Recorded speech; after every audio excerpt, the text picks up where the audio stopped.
Welcome everybody to the final episode, Series 1 of YouthZone Bray. We're back round the table. Myself and Dermot O'Brien are joined by Aaron King, Sean O'Brien, the returning Sean Tyndall and Jake Peare. Lads, thanks for joining us. This is the 8th and final episode of YouthZone Bray. Something that took us a while to get up and running, but it has been enlightening, it has been fun, and we'd like to thank everybody that joined us. I'm not going to try and name everybody because I will forget somebody, I'm sure, but thanks to everybody that joined us, all the young people, stars of the show that joined us throughout the 8 episodes. We will be back hopefully this coming September with a Series 2. But today we have asked Sean Tyndall on. We've talked to Sean O'Brien before about his history in combat sports. For Sean O'Brien it was Muay Thai and now it's MMA. Sean Tyndall, from an early age, you have been involved in boxing, and for your age, you have achieved quite a lot. When did you get started? I've always been boxing since I was a baby, but that's from my dad teaching me at a young age, you know. Was your dad a boxer, Sean? Yeah, and my granddad. So it's kind of passed down to your family? Yeah.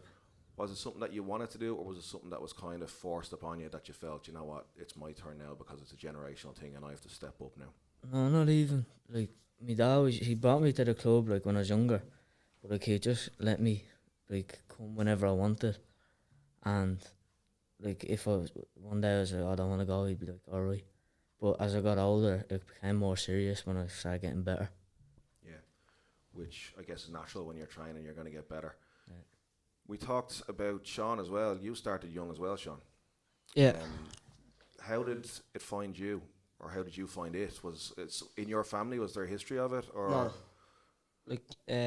What was it? I think it was up in Shoreline about I don't know, a few years ago, and we were going out for a swim, me and my dad, and then the swim was cancelled and there was a Muay Thai class on, and he just threw me into that, and then haven't looked back since. so it just happened by chance for you almost? Yeah, pretty much, yeah. And now you're doing a pretty high level as well. Yeah. So which is pretty good. Aaron, boxing has been in your family for a long time, and obviously your auntie's made a really good living out of it, and is an Irish superstar in boxing. Your dad was obviously into boxing as well, and you've been involved in boxing and now Muay Thai. How's it been for you, or when did you start? When was your first experience? I don't know. I was never really heavy into boxing. I only done a bit. When I was 9 and 10. Then done football for a few years, and then only got into Muay Thai there at the start of the year. So, and you're enjoying it, obviously. Yeah. Jake, you don't have much experience, but a lot of your mates do. Even looking around the table, like the three lads here, I know you did a little bit when you were younger.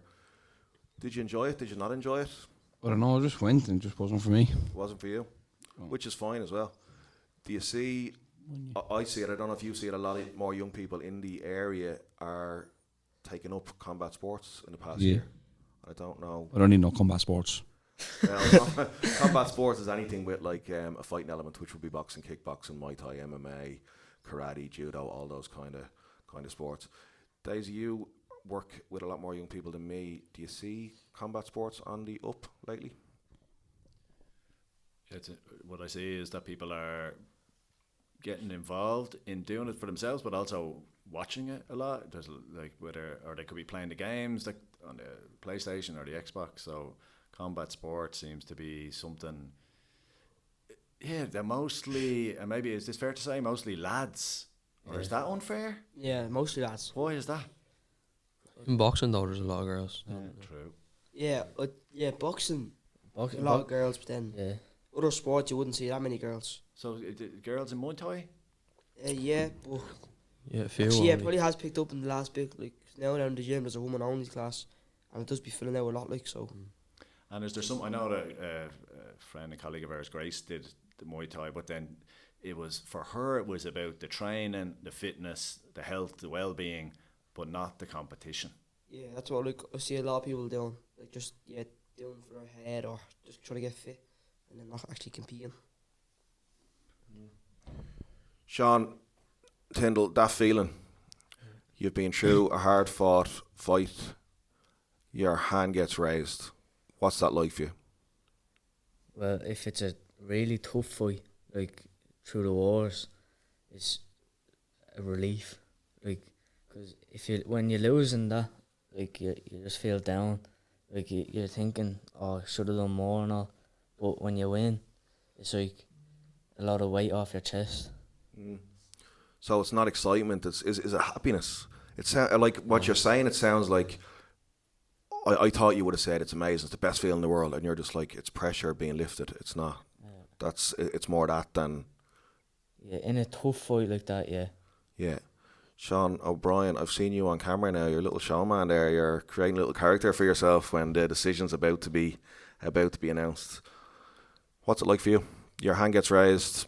Yeah, obviously, like, it's a big relief, as Sean said, but like obviously you're happy and you're excited in the moment, but then you think of it like you haven't really, like, you've obviously achieved some good, but then like it's only like you're not like after being a world champion, or you're not still at the biggest stages yet, so it's only kind of the start off. But yeah, you kind of have to get your name out there somehow, like, so. Yeah, Aaron, you have hopes and plans to fight soon. Yeah. Is that nervous for you? Is that exciting for you? What does that bring up for you? The potential of, say, if I said to you in 6 weeks' time, you've a fight coming up, wherever it is, what feelings does that bring up for you? Obviously, since it's gonna be my first time getting in the ring, especially like Muay Thai, it's different, whole different sport to boxing, but it's a bit of everything, a bit of nervousness, a bit of excitement, a bit of. I think you need nerves, don't you? I think nervousness can be a good thing as well. So it can. Jake, have you seen the boys fight? Have you been to any of the boys' competitions? Yeah, Sean. So, Sean fight. and how was that for you, seeing one of your mates in there? I was nervous for him. Like it was good though. It was good, yeah. It was a good To experience. be nervous. Sean, the first place you travelled to? I know place you've I've done a lot travelled of international stuff, but where's the first place you travelled to? The first, maybe London. It was the first, I think. I don't know, yeah, it would have been London, yeah. And how was it your first time getting on a plane, knowing that you're going to a different country to do what you always do, I guess, to get in a ring, but to compete against somebody new? It was exciting because I was at a young age and like, I didn't know what to expect. And obviously, travelling and all, it was new for fighting, like for me. So like, I was excited, but I was nervous at the same time. Yeah, and again, I think nerves does kind of work. Sean O'Brien, last weekend you had your first professional fight against a guy 10 years older than you, and you won. Yeah. How do you keep your feet in the ground? How do you, and I know you're a humble guy, the both of you guys are that are competing, and everybody around the table is actually, but how do you keep your feet in the ground and not let your head swell and stay focused and stay humble and stay balanced?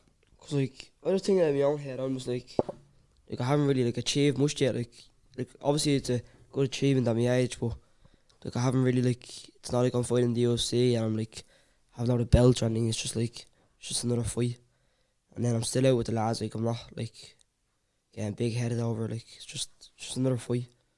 If you ask me, until like obviously I'm not gonna change. Like if I do make it big, but it's just. I just think of it like I haven't made it that far yet, so there's no need to be like any different to the lads or anything. So to build on that, I'm wondering for both of you that are, and for the other lads who are kind of watching people who are achieving different levels. So do you set goals for yourselves, and then where does sacrifice come into the scheme of things? So if you're setting a goal to be a world champion or to win this amount of fights, or the next title that I'm gonna win is this, and then you step back and you look at your life, what type of sacrifices do you have to make to achieve high goals? Like me, I don't go out on the weekends and I don't drink. I go out and be out at parties or anything. Like I just basically keep myself and train. And like there's certain times when I'm in a training camp where I don't be out for like a week or two, like see lads or anything. And you see the connection between that and your success. 100%. Yeah. And that you have to convince yourself, or are you already locked into that reality? I'm already locked in, yeah. Fair. Sean? I always still like make time for the lads. Obviously, like Sean obviously trains a lot more than me. But like now I start to train because I'm on the Irish team now, so I start to train on the Sunday. So like, I might not have that time to go out. So you see it as a possible part. Are you ready for it? If it came, like, as you progress, do you think there'll be a time where you have to make that call about if I really want to hit this level? Like, yeah, like because say if I'm out with the lads and like I'm not allowed to train. Then my dad was saying, come on for training, like, and I'm out with the lads. I'm like, but then I always still have to go, like, so, yeah, you can always, like, maybe not that much of a sacrifice because you're just sitting around anyway, but, like, when you're in the moment, you're just like, oh, fuck's sake, like, you have to go, like. One of the biggest sacrifices that you didn't mention that I see for you two, and I've seen you both miserable, is when you have to make weight. Oh, I've seen you both absolutely miserable. Sean, what's that like? Oh, well, when I was younger, it used to be a lot worse because I was smaller, and when you're smaller, it's harder to make weight and it's harder to lose weight. But as I've grown up and I've grown into my body more, it's obviously not easy, but I've learned how to do it a lot better and how to make it easier for myself. But it's still, it's a killer. Yeah, I've seen you both absolutely miserable at different times where the lads are upstairs cooking chips or chicken burgers or whatever it is, and you lads are sitting, you know, drinking water. Sean, for you, how's that been? I only started doing it, like, not like recently, but so when I was younger, like, I was never like told that to cut weight. I just always like walking around, you're fine at that weight. Then as you get older, and like since now I'm fine professional, you have to like get down so you have an advantage when you're getting back up. But I've noticed now, like, I start to get like a lot run down because you're like, it could be a day before the fight, you're not eating and you're not drinking water, and you're just like proper run down and you get real sick. Or I've noticed that a lot with me fights. Like, I'd either get like a big cold sore or something, or just like real sick. But it just always happens now, so. It's weird that you get used to that. Aaron, you were talking about weight the other day. You had a weight in your mind already that you're thinking about fighting now? Yeah, I'm thinking 65, but I don't know. My weight's all, I don't know. One day I'm 70 kg, next day I'm 67, next day I'm 69. I don't know what's wrong with my weight. It's up and down. You seem... But I don't put on a pound. I could eat. That's what I mean. You seem 50 to be, pizzas, but you I won't seem put to be on able to eat anything. Your metabolism is so fast, and you know, it's something I'm sure will slow down. You will work at. Jake, is it frustrating for the rest of the boys at times when, if there is a party on or a session on, and you obviously want the boys to go, and the boys are like, no, can't do it. No, I'm used to it now. Like Sean, he's never came. Well, he has came, but he hasn't drink. And there's been times where he just doesn't come at all. Like, we're used to that. But how is it for you in general? Is it frustrating? Is it? It is a bit, yeah. You want to have to crack with the lads, like, but then you can't have to crack with the lads when you're missing a few of them or missing one of them or two of them. Yeah, I would say that's quite frustrating. Sean, Tyndall, under, what would you say your weight to 57 kg? You won your Irish National Championship recently in a national stadium, I guess, is where those big competitions happen. Was that a goal? How long were you, plus the fact you're only 17, sorry. How was that, and was that always something that you wanted to achieve?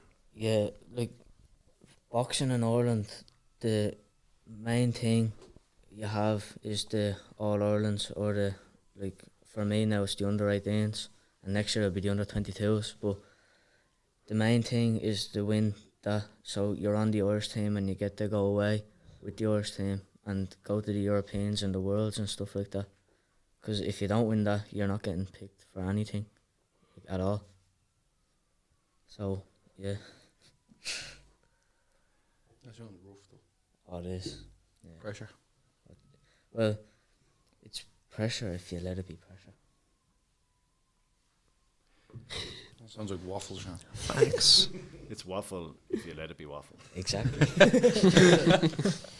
Who do you admire in the fighting world? Is that part of it for anyone in the room? Like, when you think about, if we're all on some level, whether we watch it, whether we play games where there's fighters or fighting or something, or whether we're fighters ourselves, does the admiration of someone in history or someone close to you, or does that come into the picture? Do you model yourself on others, or?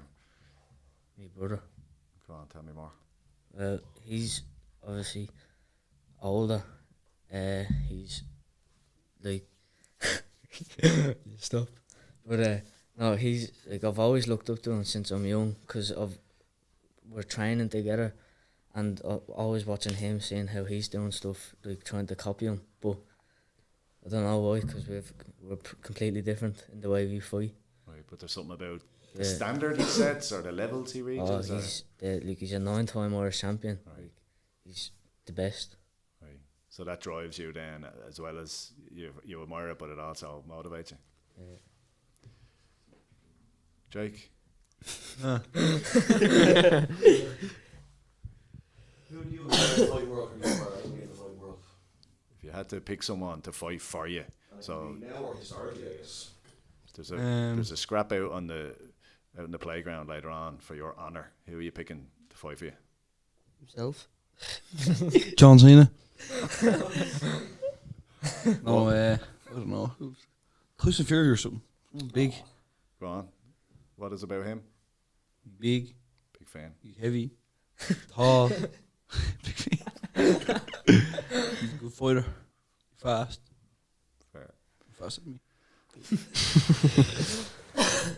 Aaron, you've got to pick the opponent for Jake's pick. Who are you choosing? I pick Joshua. Oh, I pick John Jones. Fury will John kill Jones. Joshua. John Jones with a bit of weight on him. John Jones slapped the head off Tyson Fury. One punch. In the ring. Sean, you've got to pick someone to fight for you. I don't know. Or like Mike Tyson or something. Oh, Right, other Sean, who have you got to match up to Mike Tyson? No one. Arturo Gatti. I love that. Take a punch off anyone. Take a Okay, punch off all of them at once. Wouldn't drop. Gaddy I don't know who that is. Until I bite your ear off, yeah? Oh, Sean, you said something to me last week, and I don't know if you remember saying it to me, but I pulled you on it. You said, with a smile on your face, I love pain. oh yeah. So you did. Yeah. Where did that come from? Or I was struck by it, and it stuck with me all day. I went home and I was thinking, wow, what a statement. But tell me about that. I don't know, like, it's like when you're in a fight and you're getting hit, like, Gives him a boost. yeah, no, not even. It's like, it's a real feeling. Like, Oh shit, Sean. no, like, Take it on. I don't know how to explain it, but it's like, it's just, Is it like an addiction? I don't know. Like, when you get hit, it's like, or bring it on, I'm gonna hit you twice as hard. So it increases your adrenaline, drives you. Yeah. Yeah. Sean, Obey, your worst experiences. We've talked about the highs. Tell us about the lows. I don't really know. I don't know the lows. Probably getting disqualified in my first MMA fight. That was bad, yeah. What was that like? You got confused with the Muay Thai and Not even, like, because I obviously understood there was no headshots, because, like, MMA you can't fight headshots in 17. And then I came from fighting headshots, so then it was obviously a bit weird, and he kept, like, just cutting his head down, so I got frustrated, like, but then, because I seen him getting up, and he was grand, and then he said he didn't want to carry on, so then it was obviously a bit frustrating. And then, obviously, I had a fight, like, straight after that, so it was, like, a fight in between, and I had to go back in, and I obviously lost that, so I don't know if my head was in the right space, but, yeah, that was a bit low. For you, Sean? Well, when you lose, especially after being on like a winning streak, it's a reality check. Like, because sometimes you can get too big headed, or you think you're the best, and then if you lose, like, you're just straight back down to earth. And what do you like when you lose? I'd be like, I'm a fair loser. Like, if I lose, Yeah. if What I see is a fair loser anyway. if I lose a fight fair, like, that's it. Like, I'd work on what I need to work on. I'll get over it. But if it's like a bad decision, I'd like, they're annoying ones. That's frustrating. Yeah. When you feel you've done enough. Yeah. When you Know you've done enough. Yeah, there's frustration there. Yeah. Aaron, your auntie is obviously Katie Taylor.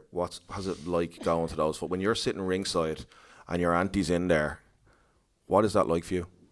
I don't know. It's a bit mad because obviously I've seen her from boxing in the hall there in the centre to headlining Madison Square Garden, so it's a bit, I don't know, it's a different feeling. You didn't see her boxing that hall.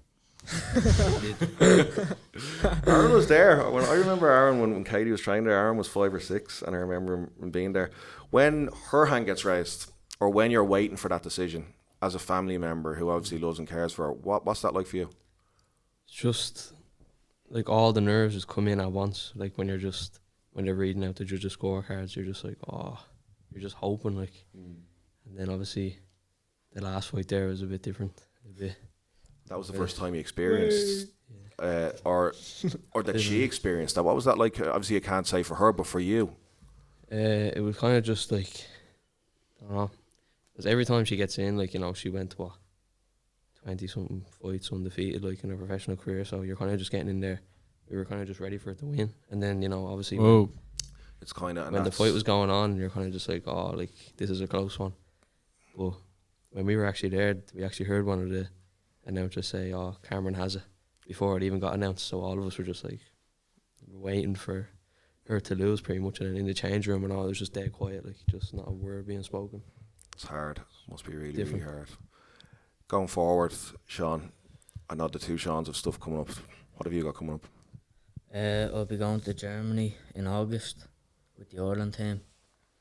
I'll be going to maybe America at the end of the year, and I might be going to China.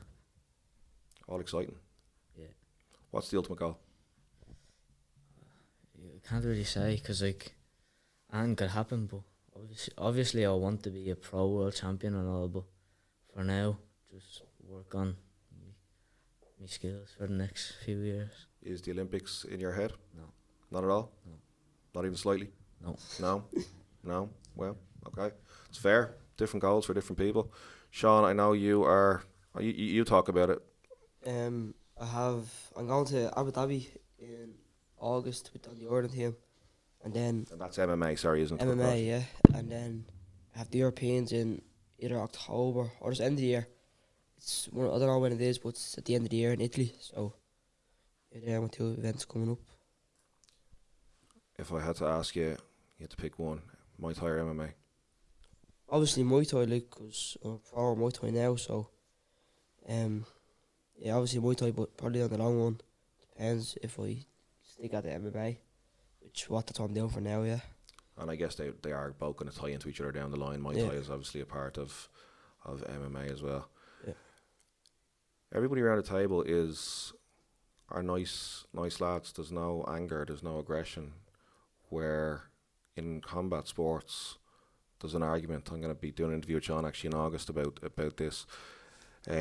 Is the environment of whether it be boxing, Muay Thai, MMA, karate, whatever it is that good for young people's mental health? Or in that environment of kicking, punching, adrenaline, is that a negative thing for young people's mental health? No, it's positive. Beneficial, yeah. Yeah. Tell me more. Like, say you could be having a bad day, and especially people with, like, say, anger issues, where they might take it out on someone. You can go out and take it out in a bag, or you can go training, or go on a run, or whatever, and you know, it's like clears your head. Yeah, just like copying what Sean said, like it's beneficial for anyone with like mental health or anger issues. Just go to the gym and just buy or go on a run. Like, just go for your head, it clears the head. What about if, so we look across our town of Bray and there's there's a suggestion, or maybe the reality is there isn't enough facilities for people who want to do combat sports of all shapes and sizes. Is there a connection between the lack of facilities and what people might say is young people being violent out in the streets, or is there no connection between them at all? Yeah, like as you've probably seen already, like the situation with St. Teresa's, like they have no spot, like they have like multiple Irish champions, and they have nowhere to train now. So like, obviously, there's a lot of broke down buildings that could be like done up for boxing or any type of mixed martial arts that could be beneficial. Yeah. And when that's not available in society, suffers then because there's people who don't have the outlet that you both described. Yeah, it could happen on the streets, yeah. Aaron, Jake, is there a connection between whether people get a chance to do that stuff in a gym, or like, let's say someone's for whatever reason they're angry and there's a violent streak in them, being involved in a club that has an outlet for that, would that help them? Would that make a difference rather than them getting lifted by the guards over a weekend? Yeah. Because, 100%. Just, I don't know. like if you're angry and all, like it's obviously not the best thing to just go down to a club and just punch the head off someone, but it's just good. Like you learn a lot of things like humbleness and respect and all down in a club. And I think anyone with anger issues, if they like walk out of a boxing class or Muay Thai class or whatever it is, they come out feeling like refreshed and like I don't really know what to say. Like Oh, that's huge. Like, that's huge. What you're, anger lifted. I mean, yeah. And like you're talking about the extra benefits, then you learn about being humble. And you were saying earlier, Sean, about discipline. Like if you get a space where you learn that and you respect the people that are teaching you, then it doesn't mean that you don't get angry again in your life or that you can't have shit times, but it might mean that you'll deal with them in a way that's not harmful for you or for others. Just one or two more, lads, before we wrap up. Sean, 5 years' time, in an ideal world. Still undefeated in professional Muay Thai, and hopefully make my professional debut in MMA. Are you looking to it to pay your bills down the line? Yeah, definitely. Like I don't see myself doing anything else like in the future. That's what I want to be, like be payroll. Like that's what I wanted. How my money comes in, like that's how I want it to be. So to have a contract down the line? Yeah. Yeah. Sean, 5 years' time. To be a professional boxer with a record of 10-0. Okay. All right. It's very focused. Well done. Aaron, I know you're only starting out, hopefully, your fight career. 5 years' time. probably have a few fights under my belt. A few fights under your belt. 5 years, hopefully I stick at it. Yeah. Just whatever. Just Jake, go with the flow for now. Deadly. Jake, where do you see the boys in 5 years' time? Do you see all those goals that I just talked about being achieved? Yeah, some of them. Some of them. He's not picking people here, Jake. He's just... DSC. I see my own goals. No, listen, yeah. Hopefully, anyway. Yeah. And my last question. We've good time. We've about 3 or 4 minutes left. Sean T, your worst injury? When I popped my knee out. Okay. Tell me about that. How did that happen? It was rough. I was literally walking home from school one day and I heard a pop in my knee. And I was like, oh, that's really sore. And I was limping home. And then when I got home, my knee was swelled up like a balloon. So that took you out of your training and out of your... I was out for a good few months. Like, I'd say about, I was. You're lying. So there was frustration in that for you? Oh, yeah. And then with the therapy with that and the physio and all, it was rough. It was a rough comeback. Yeah. Sean, you, after last week, I know you've moved to pro, but you were a little bit banged up. I know your foot and your leg and your lip took a couple of knocks, but what's your worst injury that you've had? To be honest, like thank God, I don't really get that much injuries, like bad injuries anyway. But I remember I was meant to be a good, since about a year and a half ago. I took a break from Muay Thai and I was coming back. I had a fight out with the Talbot, and then like 2 weeks before I worked with Hose, so obviously couldn't fight. So that was obviously probably my worst injury. But yeah, thank God I don't really get that much injuries. Aaron, how have you been coping? It's a new discipline for you, but with it's obviously there's pain involved. How do you deal with it? Or how do you cope with it? Or has it been rough for you to settle into? Actually hasn't been too bad, but obviously there's a difference between my shins and Sean's shins. His shins have been conditioned the last 10, 11 years or something. Mine's only been conditioned for like 5, 6 months, so even when I hit the bag, it's still a bit sore, and then sparring, It'll take time. Yeah. Sean, have you ever fought in Bray? In Bray? Yeah, my first ever fight was in the community centre down at Fast Row. Okay. And I fought in the Royal maybe 2 years after that. So, yeah. Would you like a big fight in Bray somewhere down the line with 400 or 500 people there to watch you? Yeah. Would you?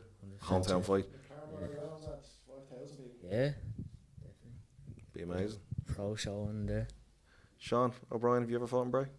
Yeah, but like only when I was younger, like I wouldn't have, say I would have been fighting on like the junior show before the adults then that night. So obviously I'd like to be headlining the adults, like, on the Royal, and yeah, the Royal, that was it. It's a pity we've no really good venues, isn't it? There's no fight venues in like it's Bray. not even that. Like you can make a venue. Like if you rent out like a big circus tent, like you could easily hold. You could do 5 one to in the 700 hall people. easily. You need a drink license. Well, we actually don't. You could do a BYOB maybe, or you could do an alcohol-free event, but but It just doesn't work out. doesn't work. Do you think people need beer to go to those fights? Yeah. Yeah. Do you think the audience needs? Yeah, especially with the older people that go to watch it, like in their like say 20s. It's like a night out and a beer, Yeah. having a few beers is just a part of it. Yeah. But definitely something. It'd be brilliant. I'm looking at days if we could organise something down the line for hometown fighters. It'd be something that, because we have so many of them. Muay Thai.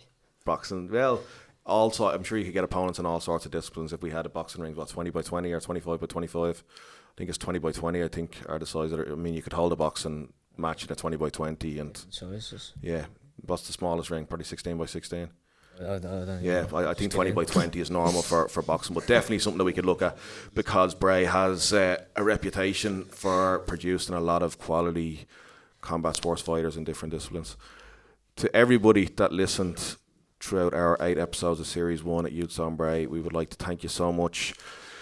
For Daisy and myself, it's been brilliant to hear the lads' views on themselves and the world and everything around them.